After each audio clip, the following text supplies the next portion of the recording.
The fact that the opposition was not in parliament is not because it was trying to obstruct something.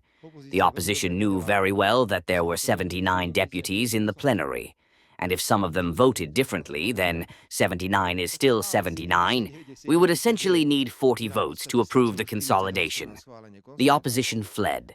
The opposition fled because it itself realizes that it has begun to bear responsibility and did not even have the strength to vote against the consolidation, despite the fact that they are politically trying to extract huge political capital from the consolidation. Those who caused this are now going to the stands and roaring, claiming that the worst steps that could have been taken were taken. We hear from employers that it's not good. We hear from cities and municipalities that it's not good. We hear from trade unionists that it's not good. But I ask, what did the joint agreement of the unions or unionists and employers offer us? What offer did they give us to consolidate differently if we wanted to preserve the welfare state? They offer the excitement of the 13th. Pension? It doesn't exist. Why is it one of the foundations of our value system? There is a whisper, and the public needs to be prepared for it, that in paradise the social pension system is too generous and will have to be cut. So they are already saying in advance that when another government comes in, which has no direction, pensions will go down. I was surprised by the highest representative of the KOZ, Mrs. Ularova, when she said that in paradise consolidation is insensitive. I fully respect that Ms. Ularova has a great influence in progressive Slovakia. We all know that very well. So, before I make such a statement, I would recommend Ms. Ularova to study what progressive Slovakia has been up to, for God's sake. Progressive Slovakia has been up to the complete disintegration of the welfare state. We did what had to be done, perhaps even at the cost of losing a few dozen, because we lost the preservation of this country. If we are going to treat this country as Mr. Shimechka Mlachi says, that the role of the opposition is to harm, then I am not surprised that at some drinking party they had with the trade union, they invented a general strike. Are we going to harm this country even more? Is it worth $3 billion? What did they do with the axe? Do we need another 100 million so that people at home can watch this country's disintegration? Doesn't it seem cool to some people? The worse, the better, especially when it comes to the government that Slovak social democracy is heading towards. But we will not talk about these issues very openly, very publicly. And we're talking about names. Mr. Nadnya doesn't have the right to say a single word. Mr. Greylink doesn't have the right to say a single word. They voted for all the things that stopped billions of dollars in spending on COVID, purchases, and testing. Mr. Shimechka Mlachi would like to explain his unfortunate family.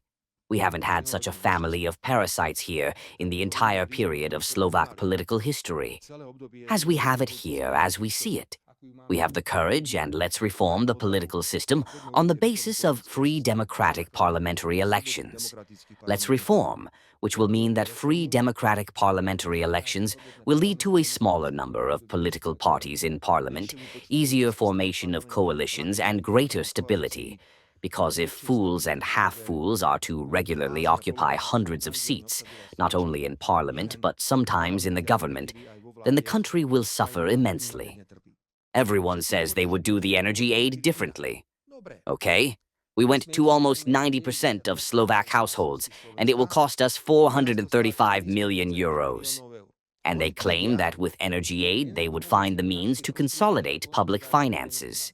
So let's go ahead and say that it won't be 90% of households, but it will be 80% of households. Do you know how much you saved? 35 million. And this is what they are telling us. You sell HNs in the forest, save 35 million on energy assistance. Of course, then the bombshell comes. Abolish the 13th pension, reduce pensions, and you've got it all figured out. But don't touch us. For God's sake, don't touch the richer stuff. We made some unpopular decisions, but we had to do it. It is valid, and please note this. When the Slovak social democracy is in government and energy prices are stable, because that's what we always wanted. How is the country supposed to function when it's jumping up and down? When people don't even know what awaits them next year? And again, if this hadn't happened, dear Marquisa TV, you'd be tearing me apart for a week.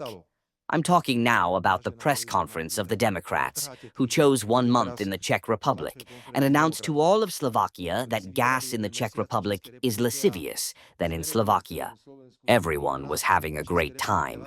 Of course, that's the social policy of the government. After all, we have more expensive gas than in the Czech Republic.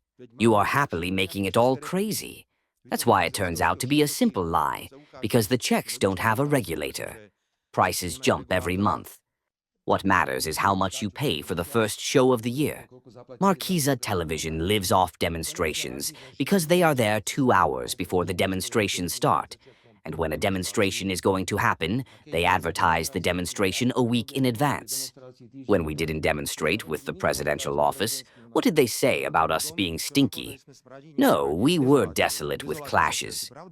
Right, Mr. Editor? Was it true or not? Was it true or not? When we started to yell at you, you straightened up. That's the level. To ruin a meeting, and if the meeting is successful, to label the participants of this meeting as desolate. In the case of progressive Slovakia, you do advertising until the evening, you go there and do their dirty work, because you don't even know how to organize a proper meeting, if I may put it this way. Which is not true. We are watching and following it.